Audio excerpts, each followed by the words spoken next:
Live in Toronto from CFMY FM 102. Live in Toronto, Scott and May here, and tonight at the Diamond Club, Soul Asylum are in town, and right now on the line we've got Dave from the band. Hi, how are you? Hi, May. I'm pretty good today. Good, and how's the horse that you rode in on? The horse is pretty charged up so far. We're still pretty untainted in our tour. This is just our third show we'll be playing tonight. So, is that right? The morale is pretty boosted still. Good. Well, we're looking forward to hearing some great tunes from you guys tonight. The last album really cooks. Boy, thank you. And I was reading, one of the things that record companies constantly send us are bios on bands, and most of them are pretty boring. Like, the traditional Soul Asylum bio would say, well, they formed back in, right. 19 whatever, and, they're from Minneapolis, they're a 4-piece outfit. But yours is like this great bio. It's hilarious. Did you guys write it? Well, we were trying to kind of get away from the, like you were saying, the hype sheet, which basically tells you how brilliant we are. We actually, a friend of ours at Twin Tone wrote that up for us, and DJ in Atlanta told us that was the worst press kit he's ever seen. What does he know? What do they know down there? Now, I'm curious as to how much of this is fact and how much is fiction. There's apparently a Telecaster that you own, Dave, that's about 8 years old and sounds like real crap, and the band hates it, but you haul it out for every show. Playing it tonight. You're playing it tonight. Oh, good. So we get to hear the world-famous Telecaster. And is it you that has downed 23 donuts in one sitting? No, that was actually our fabulous drummer, Grant Young. That was a bit of a bet that he kind of lost on in a big way. Oh, yikes. He got a little sick. Yeah, well, days on the road, sometimes I guess you have to do these crazy things to amuse yourself, eh? Yeah, it gets a little pathetic after a while. Is this going to be a long tour, and are you getting England in this time? Are we getting England in? Yeah. No, we're going home for a week, and then we're going out to Europe. Yeah, because you've done well there. Yeah, we have a pretty good time in England. We do all right. Yeah, they've been kind to you. There's certain bands, certain American bands they can really dump on.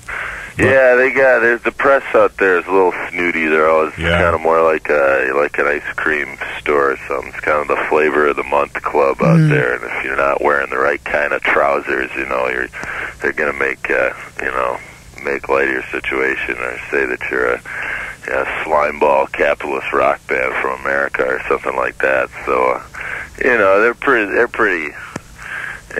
trendy over there. So we have a hard time, keeping up with all the Manchester fashions and stuff. Do you see yourselves as in a sense, as survivors from a certain era of underground bands? Well, I hope, as long as that doesn't make us dated, I guess we're survivors in the way that just we've been able to put up with it for this long. And sure, we're keeping at it and sort of doing our thing, keeping our heads down, and not worrying too much about what might be the things that can frustrate a band so easily, or disillusion a group. So. I guess we've been sort of just doing our thing, we feel pretty good about being able to keep it alive for this long, I think because there was a time, I guess it has changed now, where people put you into that group with the Replacements and Husker Du and other bands that came out of a certain time and certain era. Mm-hmm. But it seems that you're very much on your own now.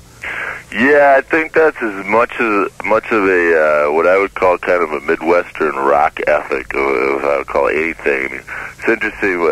People from Los Angeles and people from New York City will ask us all these questions about why we're this kind of guitar band and why bands from the Midwest are guitar bands and this and that. And it's something that you never really think about. It's just you get together with your friends and play some guitars, and sure. It's different out in places like L.A. and New York, where it's it's a race to see who can get a record deal and who can have the most fashionable sound or whatever.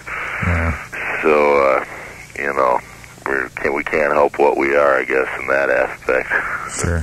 Now, when I spoke to you and I said, is there a track that you'd like us to play from your latest album, you mentioned Love or Something. Do you want to tell us why you chose that song and a little bit about it?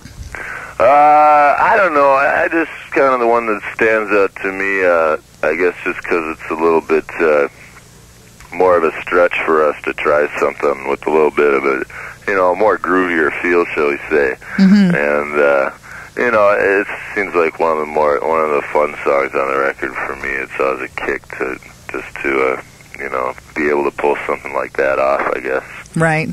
Okay, well, we'll check out the song right now. Have yourself a great gig tonight, too. Well, thank you very much, man. Thanks for calling in. Thanks for visiting. Okay, right. I'll talk to you guys later. All right, bye for now. Soul Asylum at the Diamond Club tonight, live in Toronto.